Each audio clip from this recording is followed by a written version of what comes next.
Hey guys, it's JJ. Welcome back to the DC State Dynasty, where we finished the season 8-4, 7-2 in conference. And can you believe it? 7-2 was good enough to get to the conference championship game. I can't believe it, honestly. Penn State, Oregon, Washington all had 3 losses in conference, and Ohio State even worse. They had 5 losses in conference. So all the good teams, even Michigan, three losses. So for some reason we made it there, and this is going to be the game. Now, first of all, we're going to fire both our coordinators. I want some different pipelines. Let's hope that this time I'm going to get lucky. I'm going to do this until I get the right pipelines, man. No doubt about it, but we're going to get rid of both of them. And gonna get into this game here. This is gonna be Northwestern, the only team in the conference to only have 1 conference loss, 8-1, and they are definitely the favorites to win this game, honestly. But if you look at their top players here, this is all defense until this left tackle. It's all defense down the board. It's a very defensive football team. They do have a very solid quarterback here in Steven Riggins, 6'5", 211, a former 3-star player with decent accuracy in the very good accuracy, short and intermediate part, but down the field he's probably gonna miss a little bit. But 78 speed, so he can extend maybe a little bit, but not much. Their top running back is Braden Dietrich, 5'9", 225, so very small but very big player. Like a very short but big player. Crazy good power back with pretty good route running and hands ability as well. 87 speed, not crazy good. That's pretty slow, honestly, for the Big Ten. And then, still don't know how to pronounce his name, Hayden Iligan. I'm just going to call him for now. This kid is 6'4", 195, a very big dude, but don't know how to run routes. His catching ratings are pretty solid, but I'd say that's about the only good thing about him, because he's not even that fast. For a Big Ten receiver, he's pretty slow, honestly.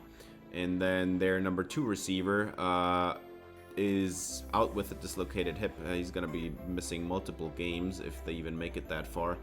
And so their new number 2 receiver is Nick Emmanuel, 6'4", 199, out of Encinitas, California. And this dude is a pure physical guy with a really good short route running, but the rest of the route runnings are pretty bad. The hands are very solid. 91 speed, I guess, is okay, but the 85 acceleration is not great. And then the new number 3 receiver is now Nathan Bowser, 5'9", 193, designated slot receiver.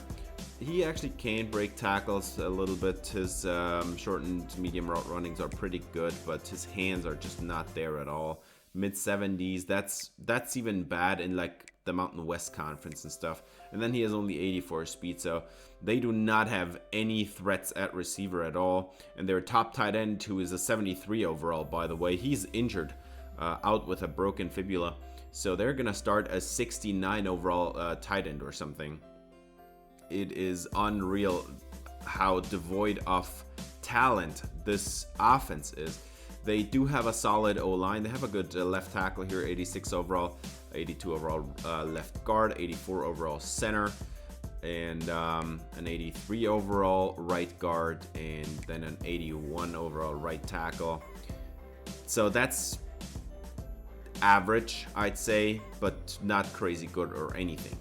Their top edge rusher, Callan Campbell, 6'4", 250, with 88 finesse moves, 85 power moves. This guy is dangerous.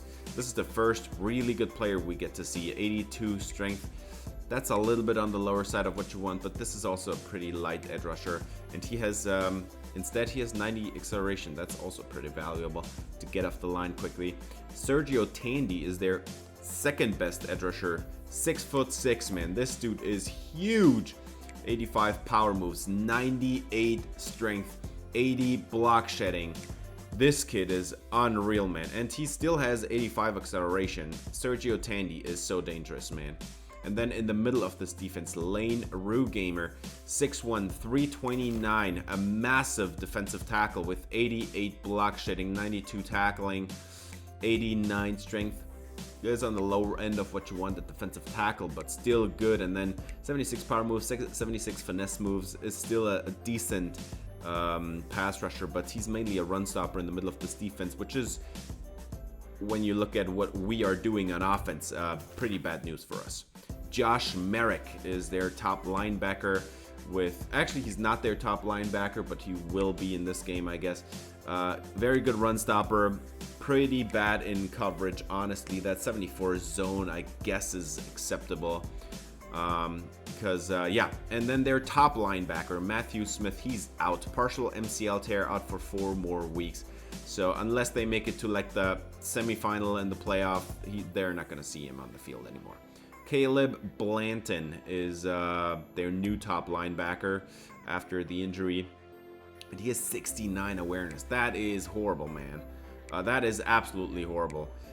He is halfway decent in run stopping. He's a really good coverage linebacker, but he doesn't really have the speed to keep up with receivers or even fast tight ends.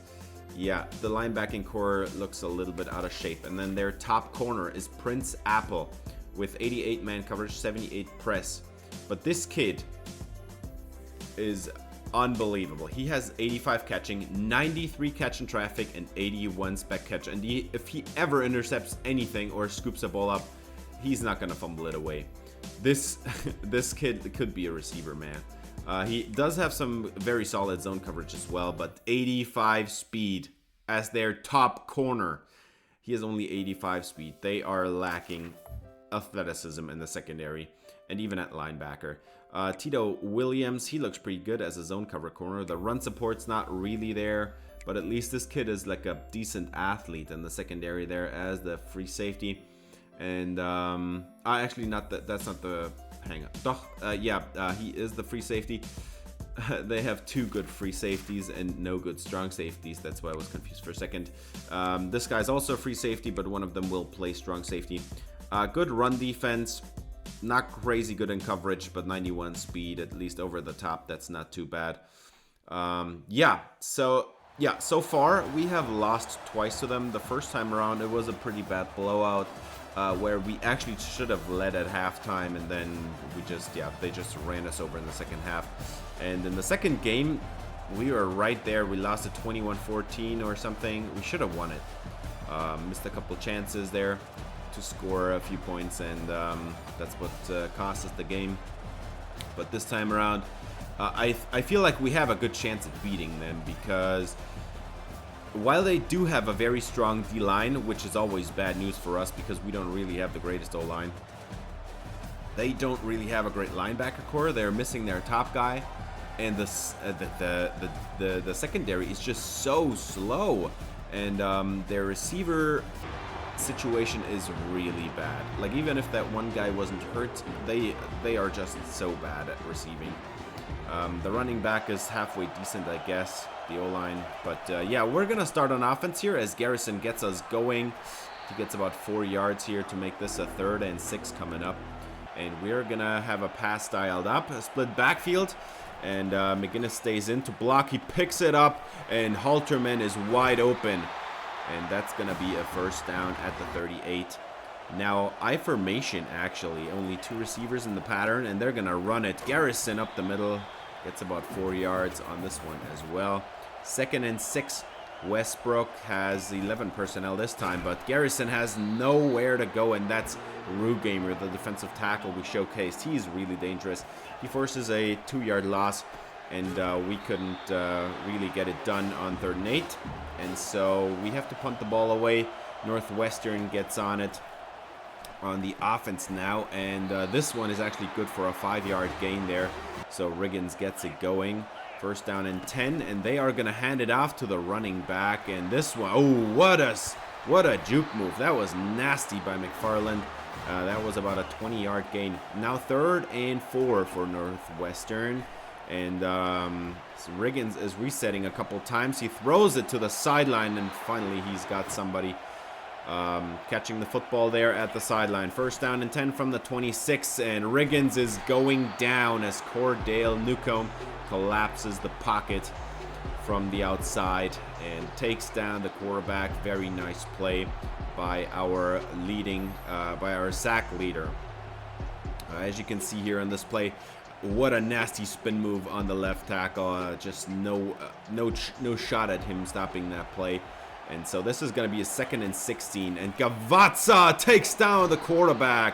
What a club. He just beats the guard straight up one-on-one.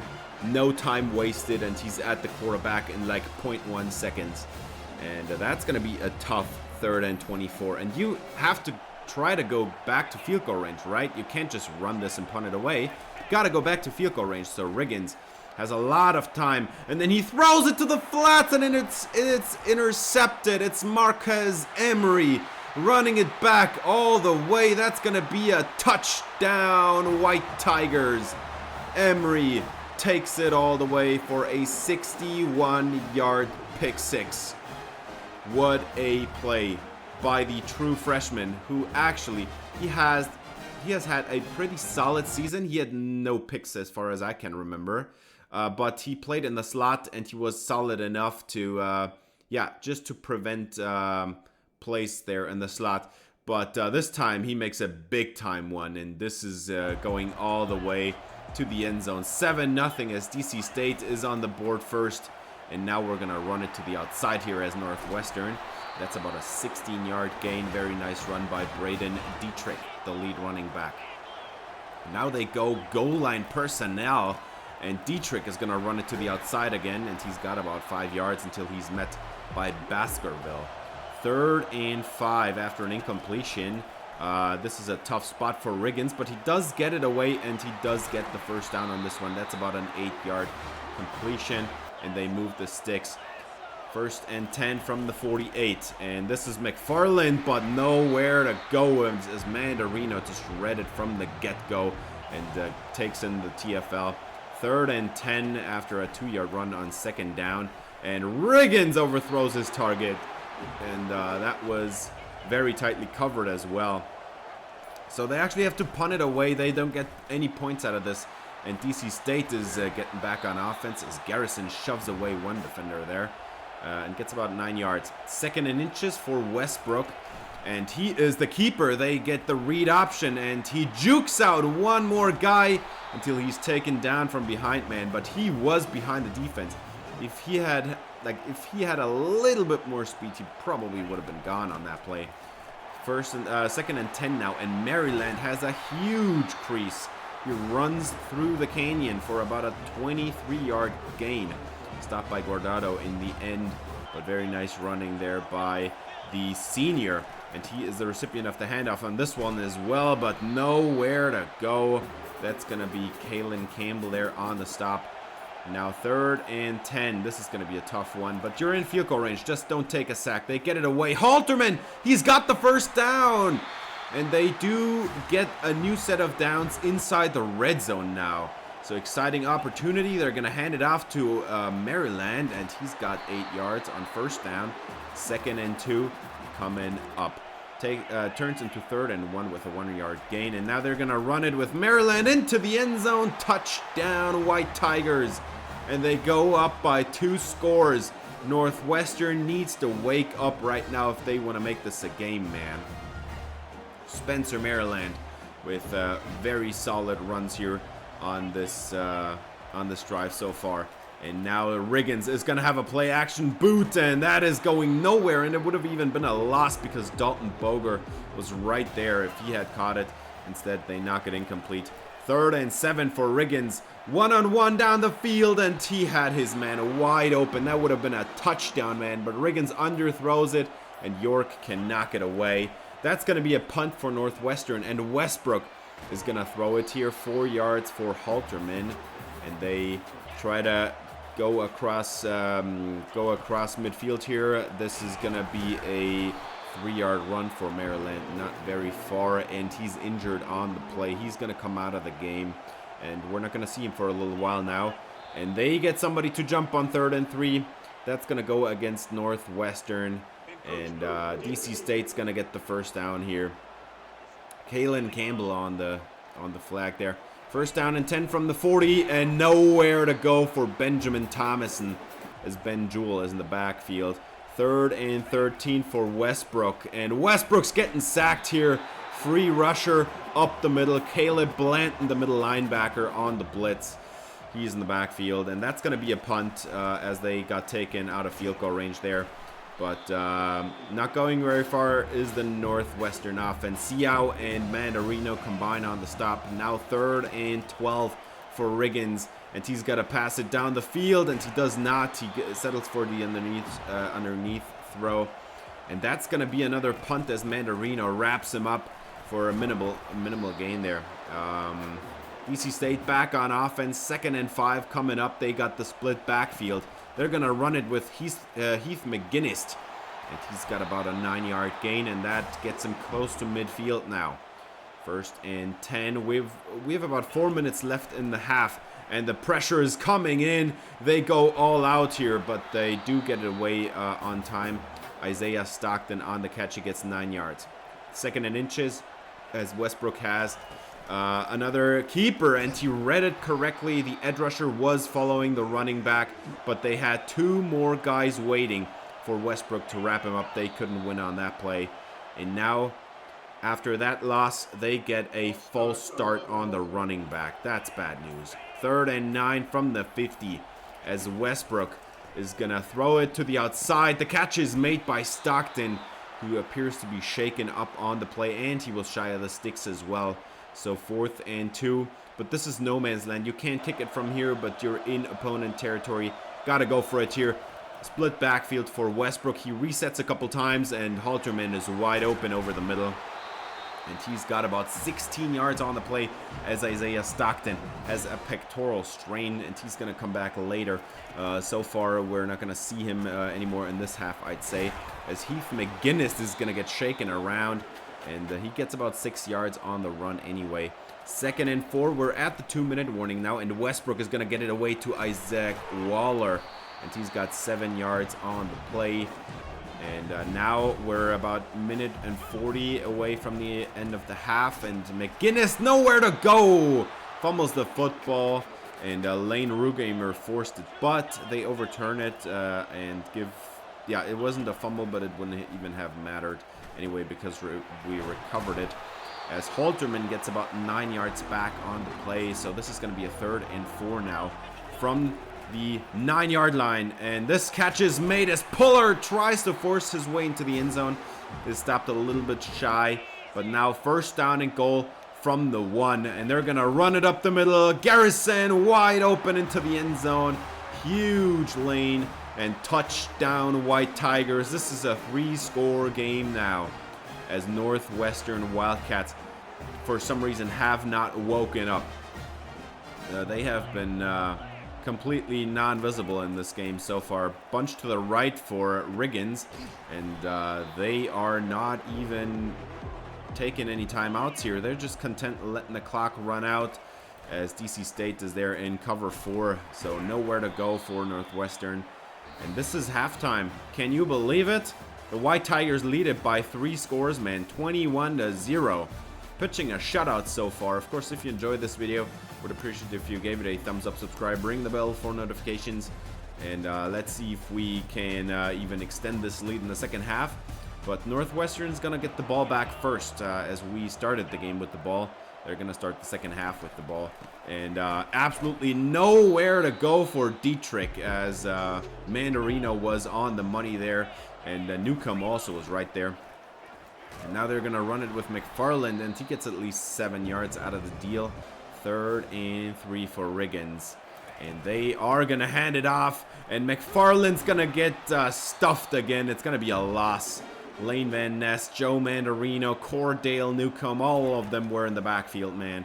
1st and 10 for Westbrook. And he's got the throw to Isaiah Stockton, who's back in the game now.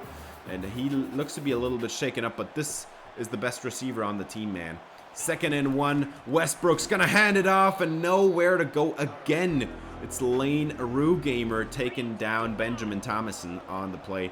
3rd and 3 for Westbrook. They're going to run it up the middle, and Garrison has nowhere to go.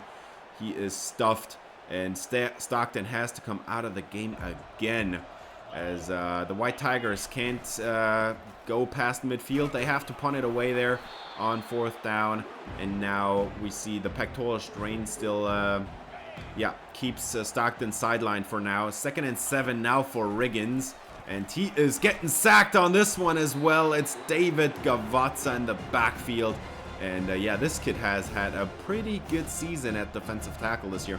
3rd and 13 after the sack, as Riggins trying to get something going, but it's man coverage across the board and everything's covered up, and now he throws it in double coverage, and it should have been picked, man. Baskerville, you need to high point that better. But they have to punt it away, and that's pretty good field position for DC State now after that sack. And Heath McGinnis has a huge run to get the 1st down, and that's about a 12-yard gain there. McGinnis still in on the next 1st down, but they do actually throw it to Doug Berry, who forces one missed tackle, and then finally gets taken down after he had already gained the 1st down. 1st and 10 now, and Benjamin Thomason, he can't get lucky. Whenever Thomason is in the game, Rugamer gets him for a loss, man. This is so disappointing. And now Garrison has nowhere to go. This is Sergio Tandy with the TFL. That's 2 TFLs in a row. 3rd and 14 for Westbrook, and he's just going to throw it to the sideline there. Halterman makes the grab, but it's only a 6-yard gain, and they are just taking the points here. No point in risking a downfield pass. They're just going to take the field goal, and Lanaboy makes it. That's going to be a 24-0 lead. It's still a shutout, and Riggins needs to get something going, man. He has a completion here, gets 9 yards. That's the tight end Colin Biggs. 2nd and inches for Riggins, and this time they're going to run it. Finally, Dietrich is back in the game, and he gets 7 yards on the ground. Can they get something going for now? 1st and 10 as Riggins, man coverage across the board, and Melvin breaks it up. What a play. He is the #1 corner on this team for a reason. 2nd and 10, and they press the receivers. Nowhere to go. Dylan McCaffrey in the backfield, and Riggins is just under constant pressure. These receivers can't get open. They just play man coverage across the board all the time.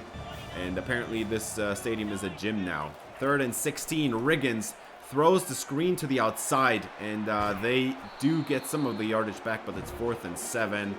And they punt it back to the DC State White Tigers. It's still a shutout, and Westbrook has the ball on offense. Halterman with a nice run down the sideline. He turns it upfield, gets 24 yards. And just like that, they're almost at midfield again. And they start to run clock now. They want to end this game quickly, and McGinnis, he's got about a 4-yard gain, but not going very far on that play. 2nd and 6, and Westbrook's going to hand it off, and Garrison has absolutely nowhere to go. That's a 3-yard loss. That's Callan Campbell, the edge rusher. So the D-line definitely shows in this game. Westbrook gets it away wide open on the corner route. That's George Halterman. What a play by the #1 receiver there. And he gets the 1st down in field goal range as well, as McGinnis has nowhere to go on that play. Nice play by Campbell again. The D-line for Northwestern, they are there, but whenever they're going to go to the passing game, Westbrook gets it out quickly, and that's Halterman again. It was a dangerous throw on paper, but that was against an edge rusher dropping back into coverage, so we trust Halterman to make the play, and now we're going to run it. Maryland is back in the game, and he's got a nice run, but we have an injury now on Isaiah Stockton, and he leaves the game for a 3rd time with his pec strain. 1st and goal now from the 8-yard line, and this is going to be a handoff to Garrison, who forces his way down to the 1, actually to the 2. I guess this is a bad spot. 3rd and goal. They get somebody to jump, and Westbrook has got the touchdown. It's a keeper, and this is a 31-0 game, as we can just decline this penalty on Callan Campbell, who gets caught a 2nd time for a false start on offense, on defense, for an offsides, I mean. And now, yeah, Northwestern, they need to get it going. 4-yard gain on 1st down. That's not enough, man. It's 31-0, and we're 6 minutes away from the end of the game. And McFarland actually makes a pretty good catch here against Mandarino, and he breaks the tackle as well, gets the first down. Maybe they can get something going on this drive now. Riggins, 4-man pressure as Newcomb was right there to take him down, but he does get it away at the last second, and Dietrich actually makes it a pretty good gain. They're at midfield now. 1st and 10 from the 50, and this one is good. What a play. That's going to be a 21-yard connection. And the DC State still has their starting defense on the field. They want to keep pitching the shutout, man, as they're going to have a play-action shot and nowhere to go as Riggins gets taken down again. 3rd sack on the day for David Gavazza. What a play. This Riggins kid is just, yeah, you can't just feel sorry for him. He's the only good player on that offense, honestly. The O-line was not keeping up here with David Gavazza and Cordell Newcomb, who already peeked again into the backfield. They get a little bit of the yardage back, but this is going to be a 3rd and 5 as Colin Biggs, the tight end, makes that play. And now they're going to have a play-action shot, and Riggins, he throws it to the sideline, and that one's going to be incomplete. Nice play there at the sideline. Now 4th down and 5 for Riggins. Can you get the first? And they are getting it this time. Northwestern moves the chains, and they are now inside the red zone for, I think, the first time today. And Riggins is going to get sacked. No, he throws it away at the last second. But McCaffrey was right there again. 2nd and 10. Riggins, he's a keeper, and they played it perfectly. They knew that this was going to be a keeper. It's Jimmy Busby in the backfield. 3rd and 13 after that loss. And Riggins is going to throw it into the blitz. He has about 8 yards on the play, but now it's going to be 4th down again. And Riggins has 11 personnel. He's going to have a clean pocket for now, but he decides to run to the wrong side, and he gets taken down. Nizialik, the first one there. McCaffrey and Newcomb pile on. And this game is over, man. Turnover on downs there, and then after that, DC State just had to run the timeout.